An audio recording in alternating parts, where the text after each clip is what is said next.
Oke. Kepada jajaran Dewan Juri dan lembaga penyelenggara yang saya hormati, dan teman-teman dimanapun Anda berada yang saya cintai. Bismillahirrahmanirrahim. Assalamualaikum warahmatullahi wabarakatuh. Alhamdulillah. Alhamdulillahi lakal hamdu syukran wa lakal mannu fadlan wa nahnu abidu qariqan wa ana lam tazalu lidzalika ahlan. Asyhadu an la ilaha illallah wa asyhadu anna Muhammadan abduhu wa rasuluh. Amma ba'du.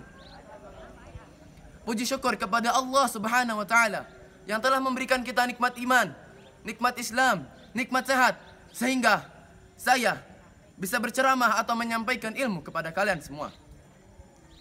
Yang kedua, tak lupa juga kita sampaikan kepada junjungan kita Nabi Muhammad sallallahu alaihi wasallam yang telah membimbing kita dari zaman kejahiliyah sampai zaman yang penuh berkah ini.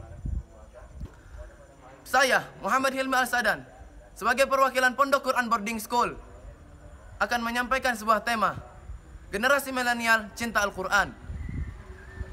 Sebelum kita masuk ke dalam tema lebih lanjut, kita harus mengetahui dulu, apa itu generasi milenial.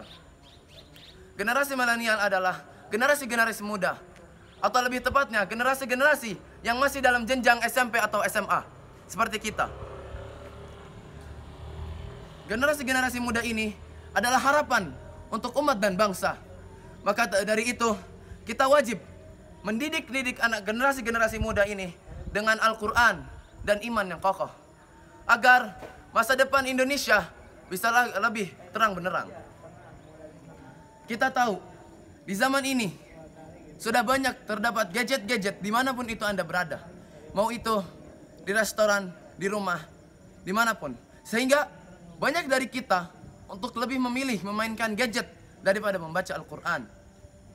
Padahal, seperti apa yang dikatakan Rasulullah sallallahu alaihi wasallam, "Adibu auladikum ala thalatha khisalin. Hubbun nabiyyikum, hubbu ahli baitihi, wa hubbu qiraatil Qur'an." Dari Ali bin Abi Thalib radhiyallahu anhu sallallahu alaihi wasallam bersabda,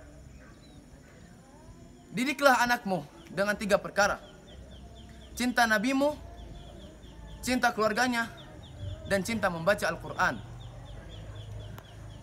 Kenapa Rasulullah sallallahu alaihi wasallam menganjurkan kita untuk mendidik anak-anak muda atau anak-anak muda, generasi-generasi muda Al-Quran?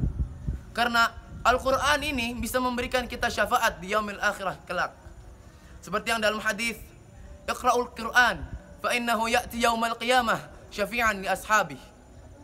Bacalah Quran, karena Quran ini akan datang kepada kalian sebagai syafaat di hari akhir kelak. Bagaimana caranya kita mendidikkan anak-anak kita atau generasi-generasi muda ini dengan Al-Quran? Ada 3 cara. Yang pertama, kenalkanlah mereka Al-Quran dari muda. Bacalah Al-Quran di samping mereka. Dengarkanlah muratan-muratan Al-Quran kepada mereka dari mereka kecil, dari mereka sejak dini, dari mereka baru saja lahir. Yang kedua, ajarilah mereka huruf-huruf hijaiyah, sehingga mereka itu mengetahui dan tidak merasa insecure untuk membaca Al-Quran. Dan yang ketiga, berilah mereka apresiasi. Kenapa? Karena ini bisa berdampak positif bagi mental mereka, sehingga mereka lebih ingin membaca Al-Quran terus menerus. Dan gimana caranya kita menumbuhkan rasa cinta kita kepada Al-Quran ini? Kita pertama harus mengetahui dulu motivasinya untuk menghafalkan Al-Quran. Seperti pertama, bahwa kalau kita hafal Al-Quran atau hafiz Al-Quran atau kita menjadi ahli Al-Quran,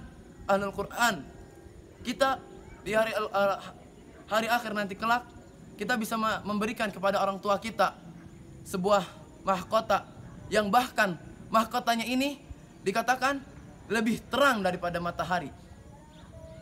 Dan bukan hanya itu, Al-Quran ini banyak punya kelebihan. Bisa dikatakan bahwa katanya dari riset, Al-Quran ini, kalau kita hafiz Al-Quran, kepintaran kita bisa naik 3 kali lipat. Karena apa? Karena kita bisa menangkap menangkap sesuatu dengan cepat. Seperti kita ketika ditanya qul huwallahu ahad, kita otomatis langsung bisa melanjutkannya. Dan juga banyak motivasi Al-Quran. Seperti ketika kalian menjadi ahlul Quran, banyak nanti pas di akhirat nanti itu banyak pintu-pintu surga yang menunggu kalian untuk masuk. Bahkan mereka mengatakan bahwa selamat atas kesabaran kalian yang telah kalian lakukan di dunia itu. Ahlul Al-Quran itu kalian tidak perlu hafidh Al-Quran. Ada 3 macam ahlul Quran. Yang pertama, sering membacanya atau cinta membacanya. Kalian selalu membacanya, mau itu kalian setiap sebelum tidur, mau itu sekalian setiap azan, sebelum qamat, sebelum azan. Dan yang kedua, kalian mengkajinya. Kalian belajari Al-Quran, kalian amalkan Al-Quran dalam sehari-hari. Atau mungkin kalian belajar Al-Quran dan mengajarkan Al-Quran. Dan yang ketiga, hafidh Al-Quran. Hafidh Al-Quran ini kalian menghafal Al-Quran. Jangan cuman kalian ini menghafal Al-Quran dan meninggalkannya, tapi kalian ini hafalkanlah Al-Quran dan wiridkanlah itu, timpanlah. Karena yang dinamakan nama hafidh itu adalah menjaga. Maka yang dinamakan hafidh Al-Quran adalah menjaga Al-Quran. Mungkin sekian dari saya yang saya bisa sampaikan tentang ilmu ini. Mohon maaf jika saya ada kesalahan dari saya atau kata-kata yang menyinggung. Sekian dari saya. Wassalamualaikum warahmatullahi wabarakatuh.